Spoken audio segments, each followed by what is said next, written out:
Gajanan developers Pune यांच्याकडून आता पंढरपुरात इस्मावी कलश मंगल कार्यालय येथे साकारला जातो आहे भव्य गजानन टॉवर 10 मजली ट्विन बिल्डिंगचा प्रकल्प। मजबूत आरसीसी फ्रेम रचना, पायांसाठी वायू प्रतिबंधक उपाययोजना, आयएस मानकानुसार भूकंप प्रतिरोधक आरसीसी रचना असलेल्या गजानन टॉवर मध्ये उपलब्ध आहेत अत्याधुनिक सुविधांनी युक्त 1022 स्क्वेअर फुटाचे 2 बीएचके फ्लॅट्स, सुशोभित प्रवेश कक्ष, सामायिक क्षेत्रासाठी अत्याधुनिक सुरक्षा यंत्रणा, लिफ्ट आणि सामायिक क्षेत्रांसाठी वीज बॅकअपची सुविधा, स्वतंत्र अग्निशमन यंत्रणा, 2 मजली पुरेशी पार्किंग व्यवस्था, प्रत्येक कार पार्किंगच्या ठिकाणी स्वतंत्र ईव्ही चार्जिंगची सोय, सोलर वॉटर यंत्रणा, प्रत्येक सदनिकेसाठी इन्व्हर्टरची सोय। इस्मावी कलश मंगल कार्यालय शेजारी साकारल्या जात असणाऱ्या गजानन टॉवर मध्ये आजच आपल्या हक्काचा आणि आधुनिक सुविधांनी परिपूर्ण अलिशान फ्रीसाठी संपर्क क्रमांक 76 गेले काही दिवस राज्यात पावसाला पोषक वातावरण नसल्याने उघडीप मिळाली होती।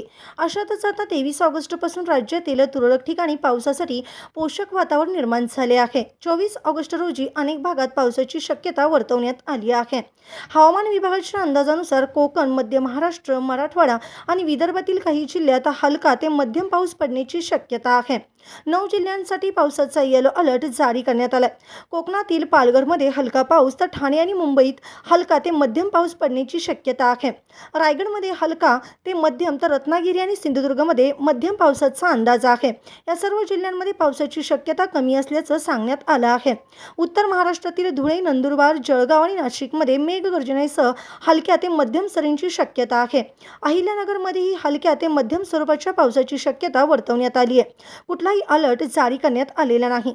पश्चिम महाराष्ट्रातील पुणे, कोल्हापूर, सातारा, सांगली आणि सोलापूर जिल्ह्यामध्ये हलका पाऊस अपेक्षित आहे। तसेच सातारा आणि पुणे घाटमाता परिसरात तुरळक ठिकाणी मुसळधार पाऊस पडण्याची शक्यता हवामान विभागाने वर्तवली आहे।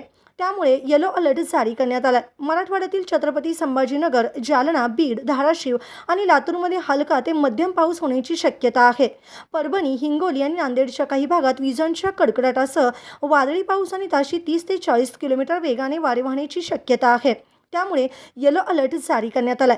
अकोला, अमरावती, बुलढाणा, नागपूर, वर्धा, वाशिम आणि यवतमाळ जिल्ह्यात कुठलीही पावसाची शक्यता नाही। भंडारा, चंद्रपूर, गडचिरोली आणि गोंदिया जिल्ह्यात वादळी वाऱ्यांसह आणि विजांच्या कडकडाटासह पावसाची शक्यता वर्तवण्यात आली आहे। त्यामुळे पावसाचा येलो अलर्ट जारी करण्यात आलाय।